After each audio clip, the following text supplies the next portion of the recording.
I took a deep breath to stop the slight shaking in my hand, whispering my affirmation on the exhale. I'm ready for this. I'm ready. Before sliding the blue-lined notebook paper out from its envelope, I was finally ready to read my dad's suicide note. It took me almost 2 years to get to this point of acceptance and readiness. 2 years ago, I was known as someone bright and energetic who was ready to take on the world. Having just finished high school as the class valedictorian, I was following in my father's footsteps and received a full-ride scholarship to his alma mater, where I would compete nationally on the track team.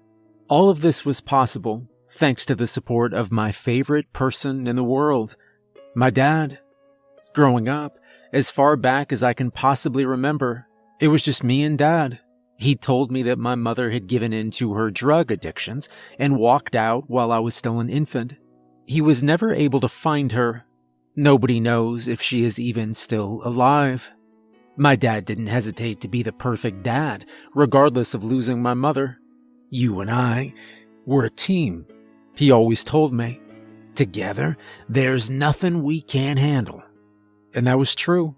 Every day, he'd take me to school and head straight to work, just to come home and shuttle me to all of my extracurriculars, and still make time to help me do my homework. Okay, sometimes he forced me to do my homework, but it always got done before bed. Dad was genuinely my best friend. Our bond was something most other kids just couldn't understand, as they constantly fought and argued with their fathers. Not me, though. We were a team.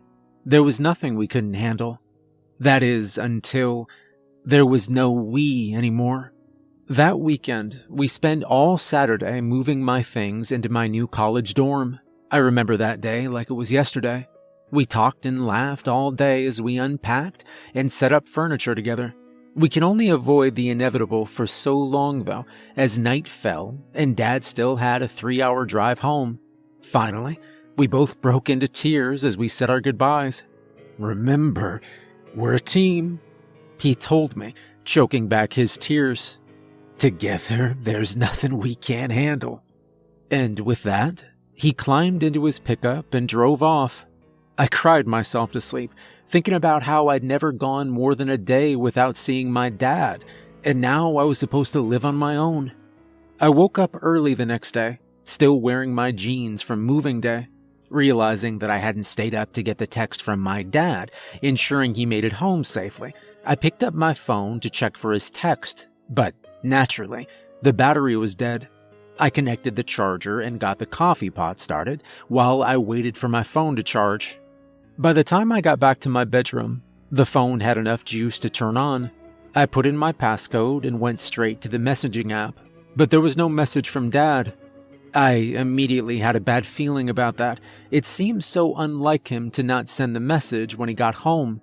My mind started jumping to all of the what ifs. What if he'd been in an accident? What if he was in the hospital?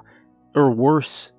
I called, hoping he would pick up the phone and calm my anxiety, but the call went straight to his cheery but sarcastic voicemail he hadn't changed in years. This is Darren. Sorry I missed your call. Leave me a message and I'll probably call you back, but no guarantees. Hey, Dad. Sorry, I fell asleep. I just wanted to let you know I got home okay. Call me. Love you. I'm sure he just fell asleep and hasn't got up yet, I told myself out loud. I continued to try and reassure myself that nothing was wrong, but it didn't help. I couldn't help quash the feeling that something was wrong. An hour had passed, then 2, then 3. I must have called at least a dozen times, but every call had the same result. Straight to voicemail. By the time it was noon, I knew something had to be wrong. Very wrong. If my dad slept until 7:30 a.m., that was sleeping in for him, even on a Sunday. I did the next thing I could think of and called my Uncle Dan, who lived only 25 miles away. Hey, Uncle Dan, sorry to bother you, but have you heard from my dad? He never called to say he was home last night, and well, he hasn't answered his phone. Oh, I'm sure he's fine. He's probably just sleeping in. He's an empty nester, too. Or maybe he's just working on that old Camaro. Maybe he'll finally get it running. Dan said with a chuckle.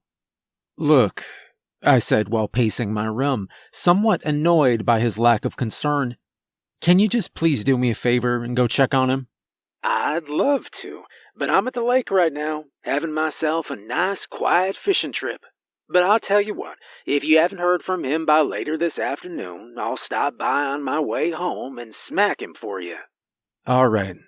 Thanks, Dan, I said before hanging up, not even trying to hide my disappointment.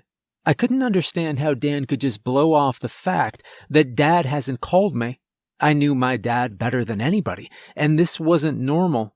I called the highway patrol next and asked them if there had been any accidents involving a 2006 Chevy Silverado. Thankfully, there'd been none. After that, I called the local police from my dad's city, asking them to file a missing persons report or to do a wellness check. They blew me off the same way Uncle Dan did, telling me that he's an adult and has no obligation to check in, and recommended that I wait a couple days. By 2 p.m., still with no phone call and nobody that would take me seriously, I grabbed the keys to my dainty maroon sedan and started driving. I drove fast. I couldn't help it, but I made it home in just 2.5 hours, cutting 30 minutes off the usual 3-hour drive. I felt my heart speed up and hit a little harder as I pulled into my neighborhood, anxious to get some answers. As the garage door opened, I could see the Chevy Silverado in the garage, next to the rusty old Camaro with parts and tools scattered about. Feeling a little relieved, I took a deep breath in and let my chest push the air back out. "Dad?" I called out as I walked through the door. His keys, wallet, and cell phone all lay in place on the old beat-up brown shelf next to the door. "Dad, you home?" There was still no answer as I peeked out into the backyard. It seemed as though the home I'd known my whole life had never been so quiet. It was usually filled with the sounds of conversations, laughter, music, or the sound of sports playing in the living room. Tonight, however, the silence of the house was so muted that each stair creak sounded like the house was moaning in pain, as if it was being forced to tell a dark secret.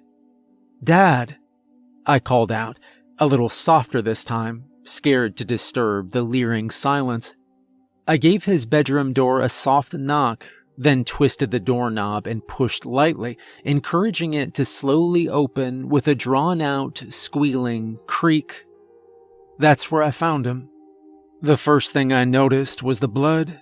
The headboard of his bed had a deep red, almost black in the middle, spatter of blood. It looked as if someone had filled a large water balloon with blood and launched it at the headboard. The splatters of blood projected upwards from the headboard, leaving long streaks of blood up the wall and even onto the ceiling. Laying on the bed was my father, thankfully slumped in a way that I couldn't see his head and face. Next to him, I could see the deep brown woodstock of his 12-gauge shotgun. This is an image I can't get out of my mind. The harder I try to not think about it, the more I think about it. It haunts me every day and every night. I frequently have nightmares where I watch a dark figure place a shotgun to my dad's head and pull the trigger, sending blood and brain matter flying throughout the room. I always try to stop it from happening, but I'm unable to move. That evening, I experienced what shock truly is. It's as if the part of my mind that controls how rational people should act simply broke. I know I called 911. I know I told them someone was dead, but I barely remember anything else from the ensuing events until the funeral. And the time the detective told me that my father's death had been ruled a suicide. Detective Tilly was her name. I always kept her card in my nightstand. She handed me a Ziploc bag. Inside was an off-white envelope. There was one sealed but had been carefully opened. On the outside, written in black ink, my name was written. "It's addressed to you," Detective Tilly said. "We had to process it for evidence, but the case is closed, and this belongs to you." The next thing she handed me was her card with a soft touch on my shoulder and a promise that I could call any time under any circumstance. Over the following 18 months, my life can only be described as an absolute mess. I was hospitalized twice, not for physical injuries, but psychiatric ones. I would simply forget to eat and ended up severely underweight. Another time, I was apparently found by police walking down the highway at night, barefoot, wearing only shorts and a t-shirt. I don't remember that, but needless to say, I did not end up following through with college. When I wasn't an inpatient, I stayed with my Uncle Dan and Aunt Molly, who kindly took me in and handled basically all of my affairs. Over the past 6 months, thanks to the help of Uncle Dan, Aunt Molly, my psychiatrist, and my therapist, I've made progress enough to start finally feeling like a normal person again. I'd been weaned to low dosages of the pills that help me sleep, and my therapist and I decided that I was finally in a place where I could and should read the suicide letter addressed to me. It said, "I want you to know that I'm sorry, and that none of this is your fault. Ever since your mother's death, the only thing that brought me happiness was being your dad. Now that you are off on your own, I don't feel as if I have a reason to live. I love you, Dad." I paused, staring at the words, letting them sink in. My fist slammed on the desk before I even realized I was angry, knocking my pen holder over. I grabbed the holder and I threw it across the room. I heard it crack on the wall, followed by pens and pencils landing in every which direction. "What the hell?" I said out loud, as my sight blurred slightly from the accumulating tears. This letter was supposed to provide me with closure, not more questions. What did he mean by my mother's death? My father had always told me that she left, and he didn't know what happened to her after that. And why is it that he couldn't continue to be my dad after I left? I took a deep breath in through my nose and pushed the air out through my lips. I took a couple more deep breaths until I had composure over myself. I started picking up the pens that I'd thrown everywhere. They were all blue-capped ballpoint pens, the only pens I'd write with. That habit was one of the many that I picked up from my dad. That's when the oddity of the note struck me, something I hadn't thought of. The note was written in black ink, but my dad only ever wrote with blue pens, as if he had some sort of paranoia with using any other ink. I rushed back to the note and looked at it more intently.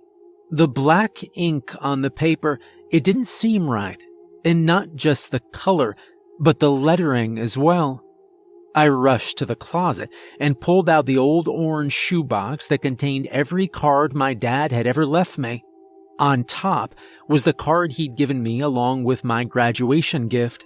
On the top front, written in blue ink, was my name.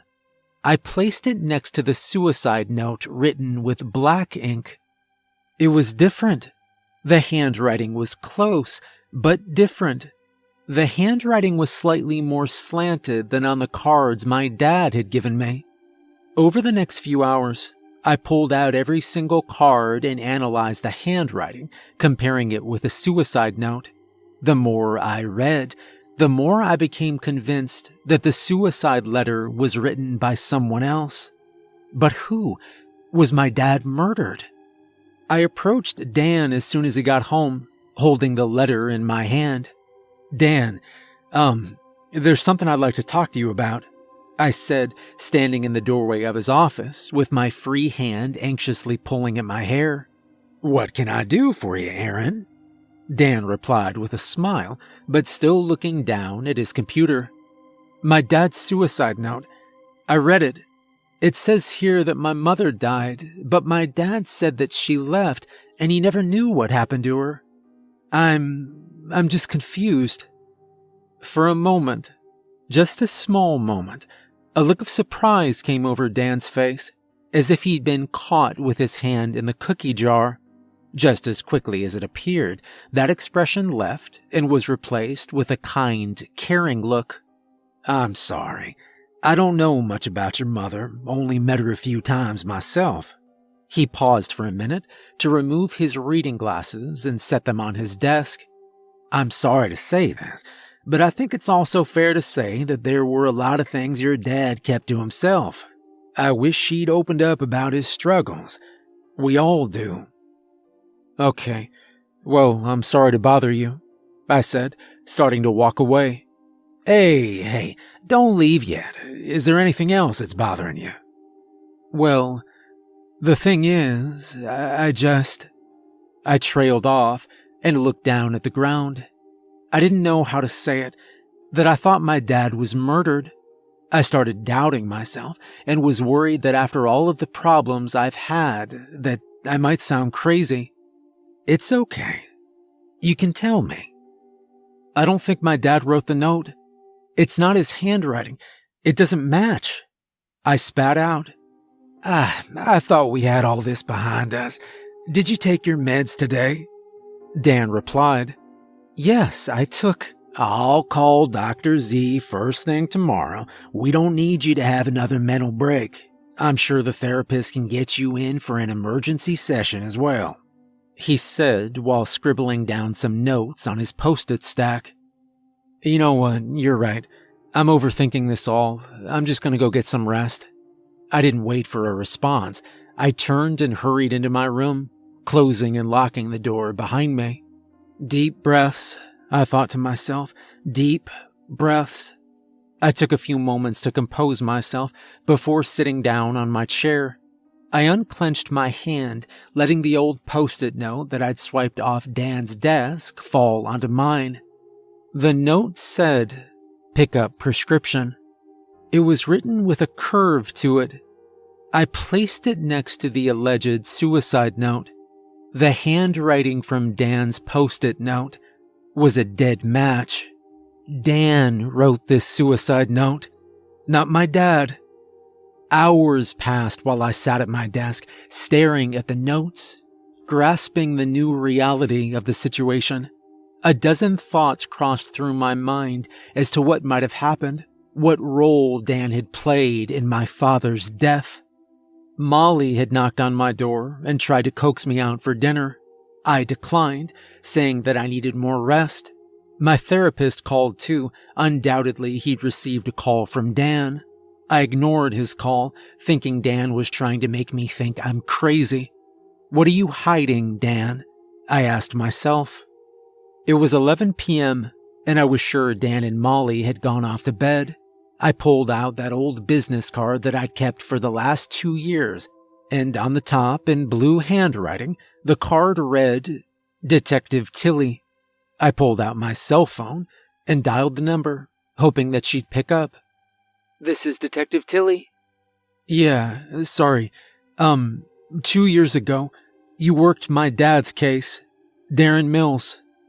"I remember you, yeah," she said, in a kind voice with a hint of sadness. "Some cases are hard to forget. How are you?" she asked. "Well, I'm a little freaked out," I said, feeling comforted by the openness of Detective Tilly's warmth. The thing is, I started to pace the floor, not really sure how to say it. "Go ahead. What can I do for you?" Detective Tilly encouraged. "I know it's been 2 years, and I know this probably sounds crazy, but I've just read my father's suicide note, and it's not his handwriting. He didn't write it." There was a pause of silence from the other end of the line. "Are you sure?" Detective Tilly asked. "Yes, and I've compared it to my uncle's handwriting, and it looks exactly like his. I know how this sounds, but—" "I believe you," Detective Tilly said before I could finish. "Look, if you're right about this, we need to get ahead of this situation now. Where are you? I can come pick you up, bring the note and your uncle's handwriting sample, and we'll look at this together." It felt so good to hear her say that she believed me. It'd been so long since somebody truly believed in me, instead of treating me like some sort of headache. I gave her the address and then said, "But I'll probably have to sneak out. This is my Uncle Dan's house, and when I said something to him about the note, he got really weird." "You need to get out of there now. I'm already on my way. Keep me on the line, get out of that house, walk down the street, then start talking to me and I'll pick you up." "Okay," I replied. "I'll talk to you in a few." I then slipped the phone into my pocket, with Detective Tilly still on the line. I quietly slipped my Vans on and grabbed a backpack with my computer, phone charger, and a set of spare clothes along with a folder containing the suicide note, writing samples from my dad, and the post-it note from Dan, before quietly opening the door and stepping out. "Going somewhere?" I jumped a mile at the sound of Dan's voice and almost fell over while my heart punched my chest from the inside. "Dan, hey," I said, trying and failing to hide the obvious fact that I was caught red-handed by the man that may have murdered my dad. I was just going for a walk." "With your backpack?" Dan said immediately, taking a step forward. I took a step backward at the same time. Yeah, just in case I get hot and need to take my jacket off." Dan took another step forward, and I took another step backward to keep out of arm's reach. "Look, we just want to keep you safe. You've made so much progress, we don't need another regression. Why don't you hand over the note so we can get past this?" His suggestion sounded more like a demand, and it occurred to me that he'd probably been listening to my conversation with Lily. He took another step forward, and I took another step backward. "No," I said, "it's mine and it belongs to me." "You know, you should remember who took you in and put up with all your psychotic breaks before you go making crazy accusations about the people who care for you." His usual cheerful voice now sounded more dangerous and sharp, and he took another step forward. I realized that I was all but cornered. He stood between me and the door. "Give it to me now," he demanded, no longer able to maintain the Mr. Nice Guy facade. He lunged at me. I turned to run, but his hand caught my backpack, ripping me backward. I landed hard on the floor, smacking my head on my chair on the way down. "Get off me!" I shouted and started kicking my feet at him. He ripped the backpack away, but I held onto it with both hands on the straps. He pulled again, even harder, and the seam in the strap started to rip. I summoned all my strength, and I kicked him in the groin as hard as I possibly could, placing my lower shin right between Dan's legs. He let go of the backpack and fell to his knees while I fell backward towards the window. I was already pushing the screen out of the window, and just as he rose back to his feet, I jumped out of it, landing in the bushes 4 feet below. I scrambled to my feet. I heard a thud behind me, and I turned to see that Dan had already made it through the window. All I could do now was run. I made it about 10 feet before something hard hit my head. My vision flashed, and the next thing I knew, I was on the ground with Dan standing over me, a large rock in his hand. "Drop the rock or I'll shoot." I looked up to see Detective Tilly standing 20 feet away, her pistol drawn and pointed right at Uncle Dan. "Look, this is just a big misunderstanding," Dan said desperately while dropping the rock. "Put your hands on your head and get on your knees," Tilly demanded as she walked forward, pistol still drawn. Dan dropped to his knees while I began to crawl away. "Now lay down on your stomach," Tilly demanded as she carefully navigated behind him. "She's having a psychological break. She needs help," Dan pleaded, but Tilly ignored him. Instead, she grabbed his head and slammed him into the ground, face first, and proceeded to put him in handcuffs while multiple other police cars arrived. A lot happened in the next few weeks. I spent a couple of days in the hospital being treated for a serious concussion. Detective Tilly stopped in multiple times to check in on me and keep me updated. The following day, she had the case reopened to be investigated as a homicide, with the suicide note being a key piece of evidence. Dan was arrested that night for assault. Detective Tilly had heard the entire thing over the phone and witnessed him hit me in the head with a rock. When questioned about the homicide, however, he refused to talk and lawyered up. Instead, they turned to interrogate Aunt Molly. It took her less than an hour to crack and confess to everything. As it turns out, it wasn't just my mom who was into drugs. They all were. Aunt Molly, Uncle Dan, even my dad. One night when I was just an infant, things got out of hand while they were using, and my mother overdosed. They didn't want to go to the police because they'd all go to jail and guardianship of me would have been given to the state. Instead, my dad and Dan disposed of her body and played it off as if she'd walked out on us. They all got clean after that, and my dad made it his goal to be the best dad he could be. The night my dad died, my dad admitted to Dan that he couldn't hold on to the secret anymore. Now that I was an adult, he planned to confess to the authorities what really happened 18 years ago. That didn't sit well with Dan, so he killed him and made it look like a suicide to keep Molly and himself out of prison. It was a lot to grasp, but ultimately, I feel much better finally understanding the truth. I've forgiven my dad and can finally move on with my life and continue college.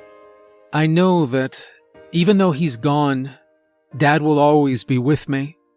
After all, we're a team, and together, there's nothing we can't handle.